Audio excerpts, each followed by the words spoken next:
everyone, I'm Rincey and this is Rincey Reads. So this past weekend was Printers Row Lit Fest here in Chicago, which is an annual book festival that's hosted by the Chicago Tribune. Last year when I attended, I got to see John Green speak and also meet him and have him autograph my copy of Paper Towns. I'll have videos related to that down in the description for you guys in case you guys are interested. This year I decided to not attend but be a volunteer for the festival. I'm very much one of those people who, if I enjoy something a lot and they have opportunities to volunteer, I like to at least volunteer once to, one, give back to the people who create awesome things for me, but also just to experience things from that side of it. I was assigned to be a volunteer at the MASH stage, which basically meant that I was there to do introductions for the people who are performing or doing panels or whatever on that stage, and then also to just sort of greet those people and help them out and, you know, give them water or anything like that. It was a lot of fun. I was there for the entire day, and so I was able to watch and take part in all of the different panels and performances that happened, which was really nice because looking at the Lit Fest schedule, I know that I probably would have only gone to maybe 1 or 2 panels the entire day at different locations, but this allowed me to experience all of these things that I wouldn't have normally experienced. It started out with a Young Authors Awards presentation where a bunch of Chicago Public School students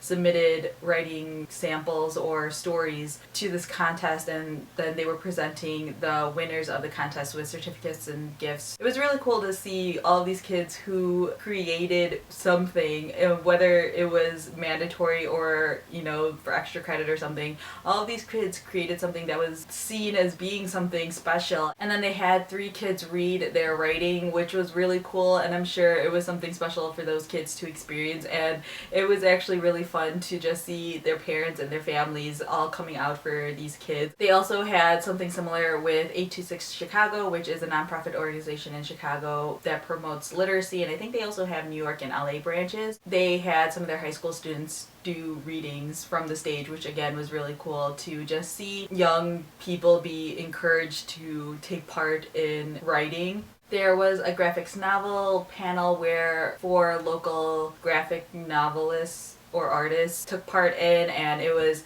led by someone from the Chicago Tribune, and they basically just spent their time talking about what they think a graphic novel is. They also talked about just how important it is for kids to be reading things like graphic novels and comic books because there's just that visual aspect that helps kids learn along with reading actual words. But my favorite thing that happened was a poetry reading. When I saw that there was a poetry reading on the schedule for the day, I wasn't really sure what to expect because that's such a broad topic. So I wasn't sure if it was going to be anything good, but it was amazing. The person who was scheduled was Kevin Koval, and he is a local poet/author, and he brought 2 of his friends along with him. One of them was named Roger Bonair-Agard. I don't know if I'm saying his name right. I'll put it on the screen so you guys can see it. And the other one's name is Chinaka Hodge, and I recorded parts of both of their performances, and I will show that now for you guys to experience because they were just absolutely amazing. The Tamale Man seemingly appears from thin air, the bust and bustle of Western Avenue. The Tamale Man feeds the masses, hipsters and punks, artists and waitresses, after midnight Denzians who need a break and stiff drink and something to soak it all up for a couple of bucks, something warm in a corn husk, something rolled by brown hands. The poem has always been a field.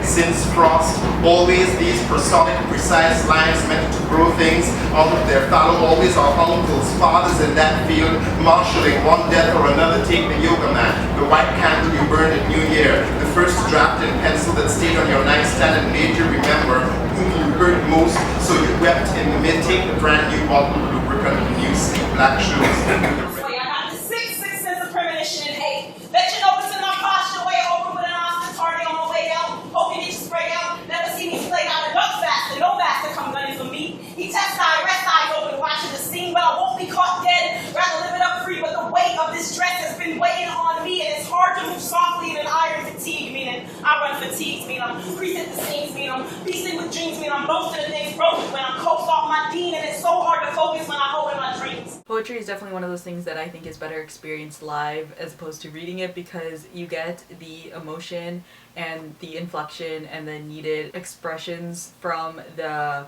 performer, from the author, that I think adds such a different level to poetry. I definitely recommend checking out all three of these people. I will have links to their books or something of theirs down in the description. And then because I was at a book festival, of course I had to buy some books. Because I was volunteering, I didn't really have a lot of time to wander through the different booths until basically the end of the day, but that actually turned out to be a good thing, because a lot of the bookstores there were basically cutting down on their prices for books so that way they could get rid as much as they could before having to haul it all back to their store. The first book I got is Brick Lane by Monica Ali. This is a book that was recommended to me by one of my subscribers. She mentioned it in my book review for White Teeth by Zadie Smith, and she's like, oh, if you like that, you should definitely check out this one. And so when I saw this, I was like, oh, that's very convenient for me to find this book, because I found this at a bookstore where they literally just had piles upon piles of books, and it was sort of hectic trying to find anything in all of those piles. So the fact that I came across this felt a little bit, you know, serendipitous. The next book I got is Peter Matheson's Shadow Country, which won the National Book Award. I have had this on my Amazon wishlist for quite some time, so I was really excited to see this. And then at the same stand, I got a copy of Persepolis 2, which if you guys saw my May book haul, you saw that I got Persepolis 1. And so I'm really excited to have Persepolis 2, because I haven't read this one yet, but I have read Persepolis 1. So if you guys are interested, maybe I'll read both of them back to back and then do a review. Let me know if you'd be interested in seeing that. And then there was a bookstore that was doing $5 for all of their books, which were all brand new paperbacks. So I ended up getting two Joe Nesbo books, which were the Redbreast and The Nemesis. And then I picked up a graphic novel, Octopus Pie, There Are No Stars in Brooklyn by Meredith Gran.